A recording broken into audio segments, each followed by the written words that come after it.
Gente, continuando aqui, falando de demanda de moeda, como a gente viu então, a demanda de moeda não é uma quantidade fixa de dinheiro ou liquidez, meios de pagamento que as pessoas demandam.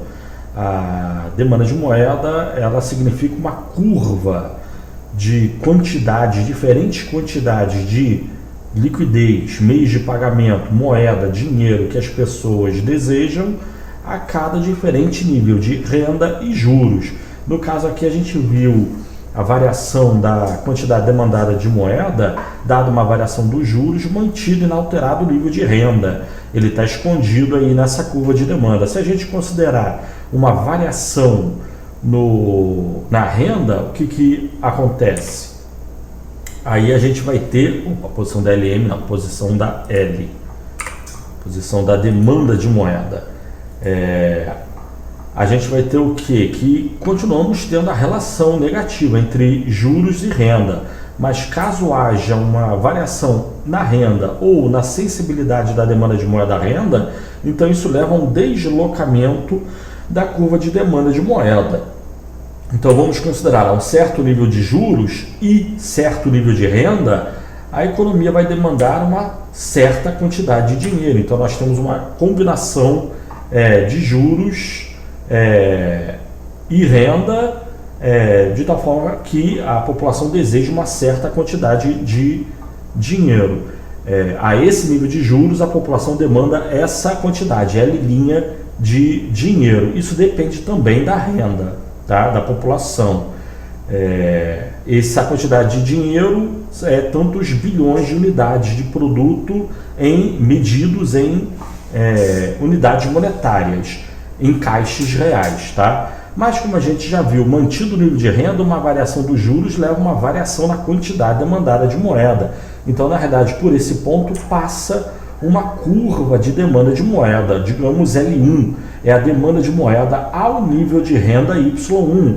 Ao nível de renda Y1, que a gente não está vendo nesse gráfico, está escondido por trás dessa curva, ou está representado nessa curva, a gente tem que as pessoas podem querer demandar mais ou menos dinheiro, dependendo da taxa de juros. Então, ao mesmo nível de renda, as pessoas podem demandar mais ou menos dinheiro, dependendo dos juros. Agora, mantidos os juros, a gente tem o quê? Que a demanda de moeda, a quantidade demandada de moeda pode aumentar? Pode aumentar. Isso depende do quê? Depende, primeiramente, da renda, né? Variação da renda. Então, o aumento de renda leva as pessoas a realizar mais transação e guardar mais dinheiro por precaução, o que aumenta a quantidade demandada de moeda ao nível de juros, digamos, de zero, mas podemos considerar a qualquer nível de juros, né? Então isso vai levar a um deslocamento da curva de demanda de moeda. Mas tem um outro caso também que é importante, que é uma variação em K. O que é o K? A gente já definiu alguns slides atrás. É a sensibilidade da demanda de moeda à renda. O K, ele é relacionado ao padrão de pagamentos das pessoas ao longo do tempo, dada a sua renda, né? Se as pessoas gastam dinheiro rapidamente ou vagarosamente, se as pessoas usam muito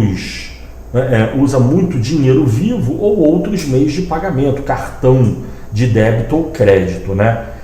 Então, variação em K também muda a quantidade demandada de moeda. Mantido o nível de renda e juros, se as pessoas deixarem de usar dinheiro para usar cartão de crédito, por exemplo, ou cheques, então isso reduz a quantidade demandada de moeda. Ou, se pensar o contrário, embora o normal seja esse, tradicionalmente as pessoas deixam de usar moeda para usar meios de pagamento mais modernos, né? Mas se as pessoas deixassem de usar meios de pagamento modernos para voltar a usar dinheiro, então a gente teria uma elevação em K. Isso significa um aumento na quantidade demandada de moeda a cada nível de renda e juros, né? Mas, ou seja, vamos considerar que a renda aumentou. Se a renda aumentou, o que acontece? Acontece que, por exemplo, ao nível de juros e zero, a quantidade demandada de moeda aumenta na economia, ou seja, a gente vai do ponto A para o ponto B. onde a economia inicialmente demandava no ponto A, ao nível de juros I0, 10%, por exemplo, as pessoas demandavam 10 bilhões de reais, agora elas passam a demandar 15 ou 20 ou 11 bilhões de reais, uma quantidade maior de moeda, né? Mas, de novo, por que está demandando mais moeda? Porque eu estou supondo que o nível de renda na economia aumentou. Então, aumenta o nível de renda, aumenta a quantidade demandada de moeda a cada nível de juros. Então, a esse nível de juros I0, a quantidade demandada de moeda maior. Mas, de novo, a esse novo nível maior de renda, se houver variações dos juros, isso leva a variação na quantidade demandada de moeda. Então, por esse ponto B, passa uma nova curva de demanda de moeda, vamos dizer L2. Porque o 2, vamos dizer que seja a quantidade demanda. Essa curva representa a curva de demanda de moeda ao nível de renda Y2, onde Y2 é maior do que Y1. Então, o aumento na renda aumenta a demanda de moeda, ou seja, a cada nível de juros a quantidade demandada de moeda é maior, ou para cada quantidade demandada de moeda, a taxa de juros que a população prefere reter dinheiro em vez de aplicar, se torna maior. Isso representa um aumento na demanda de moeda, as pessoas estão retendo mais dinheiro, tá certo? Mas, ou seja, o que leva um deslocamento da curva de demanda de moeda? Primeiramente, variação no nível de renda. Em segundo lugar, variação na sensibilidade da demanda de moeda à renda. Como a gente já viu, depende do padrão de pagamentos aí das pessoas, né? Se estão utilizando dinheiro ou não, outros meios de pagamento, tá certo? Mas então tá. A gente viu a inclinação a gente está falando de curva de demanda de moeda, depende de transação, precaução e especulação sempre ao mesmo tempo, né? Às vezes a demanda de moeda depende mais de transação e precaução do que de especulação. Quando a taxa de juros é alta, por que as pessoas vão ficar com o dinheiro na mão se os juros é alto? Vale a pena aplicar? É porque elas precisam de um dinheiro para financiar suas transações. Então elas vão ficar com o dinheiro na mão relativamente contrariadas. Seria melhor aplicar o dinheiro, né? Agora, a uns juros baixos, elas podem passar a reter mais dinheiro, não só referente às suas transações, mas principalmente no sentido de manter sua riqueza sob forma líquida, que é preferível guardar dinheiro vivo do que aplicar a uns juros muito baixos, tá certo? Mas, ou seja, quando os juros é alto, a demanda de moeda ela tende a ser uma demanda transacional ou uma demanda precaucional. As pessoas têm dinheiro para gastar dinheiro. Ninguém está guardando dinheiro por considerar dinheiro um bom negócio. Ninguém forma de falar, né? Como já vimos, o prêmio de liquidez do dinheiro é subjetivo. Tem gente que você pode oferecer uma taxa de juros que a maior parte das pessoas considera alta, pode ter gente por aí que considere baixa, né? Então, essa pessoa iria preferir reter o dinheiro para guardar dinheiro como um bom negócio. O que ela quer fazer com o dinheiro? Nada, quero guardar dinheiro vivo, é um bom negócio. Melhor alternativa de investimento que eu tenho para a minha riqueza. Essa pessoa hipotética diria, né? Mas normalmente, um juros alto, ninguém vai ficar com medo, receoso de aplicar dinheiro. Vale a pena, ao guardar dinheiro, aplica em aplicação financeira. Passa o dinheiro adiante e fica com o título em mãos, né? E esse dinheiro vai ser gasto pela pessoa que pegar o dinheiro emprestado. Então, a juros altos, a demanda especulativa de moeda tende a ser muito pequena. O que tiver de demanda de moeda na economia será uma demanda transacional ou precaucional. Quando se falar que a demanda de moeda é transacional, eu estou dizendo que o H tende a 0 e o K tende a 1. Embora a gente viu que o K igual a 1 é exagero, absurdo, né? Já a juros baixos é a situação inversa. Agora muita gente vai estar guardando dinheiro por considerar dinheiro um bom negócio. As pessoas estarão se desfazendo de seus ativos para transformá-lo em dinheiro e guardar o dinheiro vivo. Dinheiro é um bom negócio quando a taxa de juros é baixa, tá certo?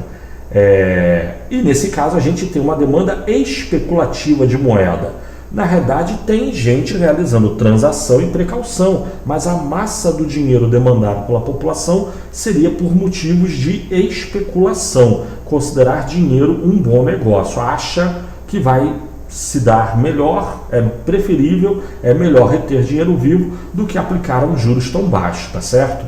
Mas normalmente falando, transação, precaução e especulação são os 3 motivos que levam as pessoas a demandar dinheiro. Às vezes, a demanda de moeda pode ser mais dominada por transação e precaução, outras vezes a demanda de moeda é mais dominada pela especulação, tá certo? Então tá, aí concluímos a demanda de moeda. Aí, como a gente já falou da oferta de moeda, agora vamos falar então da famosa ou não tão famosa curva LM, né? A gente já viu a curva IS, agora vamos falar da curva LM. Estamos vendo o modelo ISLM. E aí, no gráfico à esquerda, a gente vai ver a relação entre juros e renda, que é isso que representa a curva LM, conjunto de combinações de juros e renda que mantém o mercado monetário em equilíbrio. E no gráfico à direita, a gente vai ver a situação do justamente o mercado monetário, a relação entre demanda de moeda e oferta de moeda. E aí, como eu havia dito, para simplificar, na oferta de moeda, a gente vai supor que a oferta de moeda é um valor arbitrado pelo Banco Central. E é só para simplificar, como eu falei, a oferta de moeda no mundo real ela tende a ser positivamente inclinada. Quanto maior os juros, mais os bancos tendem a emprestar dinheiro, o que aumenta o volume de depósitos e meios de pagamento na economia. Mas se a gente considerar que o volume de reservas bancárias seja 100% para simplificar, e eu já citei casos em que isso ocorreu no Brasil, então a oferta de moeda fica sendo inelástica, assim do jeito que a gente está vendo, vertical ao nível da base monetária. M é a quantidade de dinheiro fabricado pelo governo, tá certo? Mas então, dada a oferta de moeda, de um lado, arbitrada pelo governo para simplificar, a gente tem o quê? Que na economia, dada a interação entre demanda agregada e oferta agregada, é estabelecido um certo nível de renda real, vamos dizer Y1. Dado esse nível de renda real Y1, então, como a gente acabou de ver, referente a esse nível de renda, existe uma demanda de moeda, uma curva de demanda de moeda, que eu vou traçar como uma reta só para simplificar, é uma curva de demanda de moeda. Ao nível de renda Y1, a quantidade demandada de moeda pode ser maior ou menor, dependendo da taxa de juros, né? E pelo equilíbrio no mercado monetário, a gente tem que o mercado entrará em equilíbrio quando a quantidade demandada de moeda for igual à quantidade ofertada de moeda. Isso ocorre no ponto A, né? Se a demanda de moeda, a quantidade demandada de moeda, se o juros for alto e a quantidade demandada de moeda for menor que a quantidade ofertada de moeda, isso significa que o governo está querendo botar dinheiro em circulação. Aí foi o que a gente falou de open market, né? Para o governo colocar essa quantidade de dinheiro em circulação, ele vai ter que recomprar títulos da dívida, o que encarece os mesmos em relação ao valor de face, o que reduz a rentabilidade dos títulos, e a rentabilidade dos títulos nada mais é do que a taxa de juros. Então a taxa de juros tende a cair. Na medida em que a taxa de juros cai, a quantidade mantida, a demanda de moeda, a quantidade demandada de moeda tende a aumentar. A demanda de moeda é a curva, ou no caso aí a reta. Na medida que os juros caem, a quantidade demandada de moeda na economia aumenta até o ponto de equilíbrio, demanda e oferta de moeda. Um pensamento similar pode ser feito para quando a taxa de juros for baixa em relação à situação de equilíbrio. As pessoas estão demandando mais dinheiro do que o governo está querendo botar em circulação, então não tem dinheiro para todo mundo. As pessoas, para conseguir dinheiro, de uma forma ou de outra, elas vão ter que vender seus títulos. Ou, simplificadamente, elas vão sacar seu dinheiro no banco. Mas ao sacar o dinheiro no banco, os bancos, para conseguir dinheiro, eles, por sua vez, vão ter que vender os títulos que eles têm em estoque, né? Em ativos. E na medida que eles vendem títulos, o preço dos títulos tende a cair, o que em relação ao valor de face, o que aumenta a rentabilidade dos títulos, e a rentabilidade dos títulos é a taxa de juros. Então, na medida que as pessoas sacam mais dinheiro, isso leva a um aumento dos juros. Na medida que os juros aumentam, a quantidade demandada de moeda na economia diminui. Então, de novo, a gente tende ao ponto A. Então, ao nível de renda Y1, existe uma demanda de moeda L1 e pelo equilíbrio no mercado monetário, a gente tem a definição da taxa de juros de equilíbrio I1. E aí nós temos uma combinação entre juros I1 e renda Y1 que mantém o mercado monetário em equilíbrio, tá certo?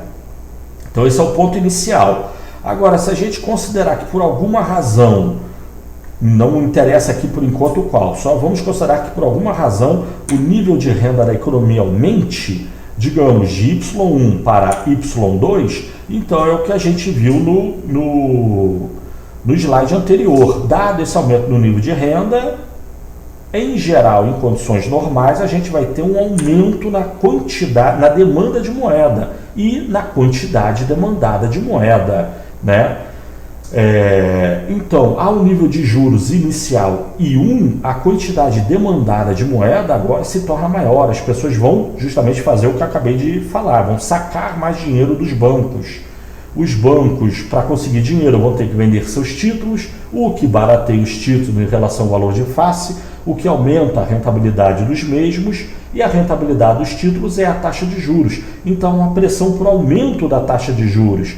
E a gente está vendo claramente que o mercado monetário, para se reequilibrar a esse nível de renda mais alto Y2, que aumentou a demanda de moeda, mas a oferta de moeda se manteve inalterado, então a taxa de juros de equilíbrio no mercado monetário vai ter que aumentar. Ela vai aumentar até o ponto B, que define a taxa de juros I2, maior que a taxa de juros I1, tá? Então, o aumento no nível de renda leva a um aumento, em geral, em condições normais, vamos ver se são a regra nesse caso, o aumento no nível de renda leva a um aumento na taxa de juros, de tal forma que a gente passa a ter uma nova combinação entre juros I2 e renda Y2, que mantém o mercado monetário em equilíbrio no ponto B. A gente passa a ter a combinação entre juros e renda ali no ponto B, né?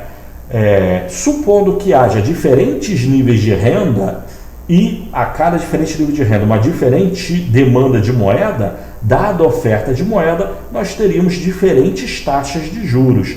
Traçando uma linha ligando todas as combinações entre juros e renda que mantém o mercado monetário em equilíbrio, nós teríamos a curva LM. Mas considerando só esses dois pontos aí, traçando uma linha ligando esses dois pontos, então nós teríamos a nossa chamada curva LM, a curva de equilíbrio no mercado monetário, o conjunto de combinações de juros e renda que mantém o mercado monetário em equilíbrio, tá certo? Aí agora a gente vai falar um pouquinho sobre LM, posição da LM, inclinação da LM e pontos fora da LM. Mas é isso aí, deixa para o próximo vídeo, tá certo? Valeu então, tchau!